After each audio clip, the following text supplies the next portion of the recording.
دنیا تاسو زموږ د مشران ګوري کنه ګور د دنیا یو بزرگ خوب کې ولیدا د لومبړي په شکل کې خام دا زموږ تاسو مشران ګوري زموږ د پاکستان باندې حکمرانی کړی دا او نن څه حالات دي جناب زیاتې او غیره تاسو ټول ته پته رسیدا پاغي باندې باس نه کو او نه زما دا ویډیو د سیاسي سیټ ته زور کوي د سره سیاست پکې سنشتہ خو صرف د دنیا اغه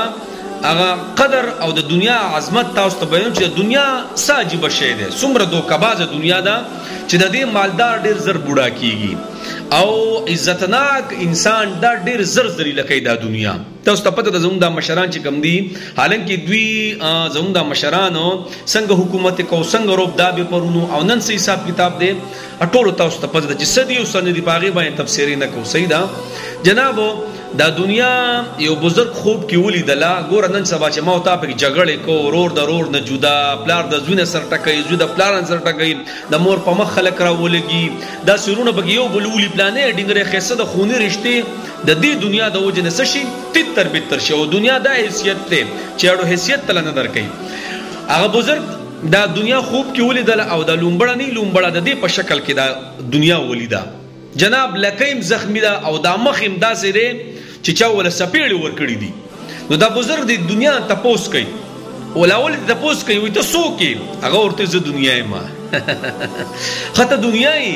نو دا راتو آیا چې ستا دا لکۍ ولی شو کېدلې دا او په دې مخ چې د سپېړو دا خبره ترې ولی پرتی دي په دې مخ باندې نو هغه ورته وایي جنابو وای دا دنیادار خلک په ما پور رامنډي وای دنیادار خلک دی په ما پور رامنډي وای زما د لکۍ نسی غزه ولا ځان نه ورکوم زما د لکۍ نسی غزه ولا ځان نه ورکوم او دا کم چې دا الله والا خلق ته زه د دوی خواله ورزم او دوی ما په مخ باندې و زه د دوی خواله ورزم دوی ما نه قبلې نو جناب خبره مې دا ده کنه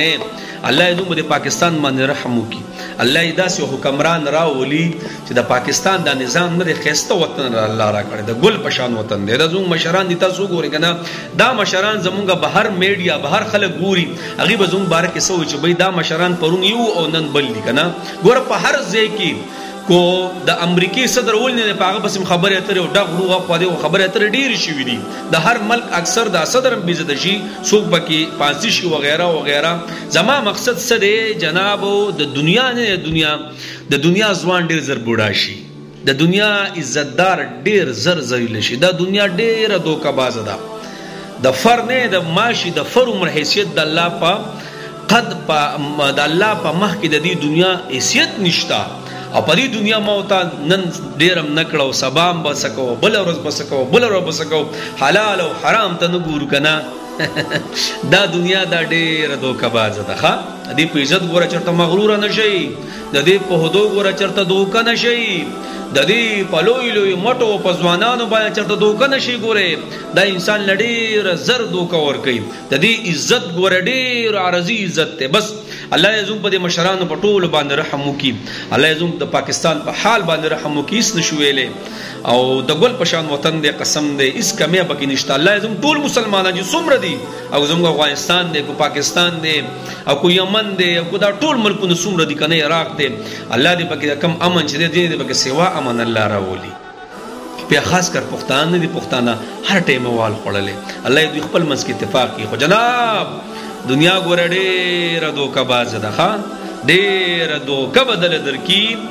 زما اوسه خپ خپل دفتر کې ناسم ما نه ګوس روح وت روح کنه تقریبا 12 بجې دي د ورځې زما جنازه بس زیاده سے زیاده ما خام نه پسی زیاده سے زیاده او کوشپونه پکور رااله نو ټول برا باندې بد وای چې مولانا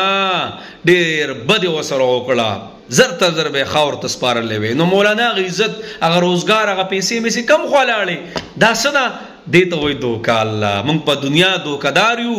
او بچ مرګ راشي بیا ورګه سني بس الله دې مونږ ټول ته معفو کیږي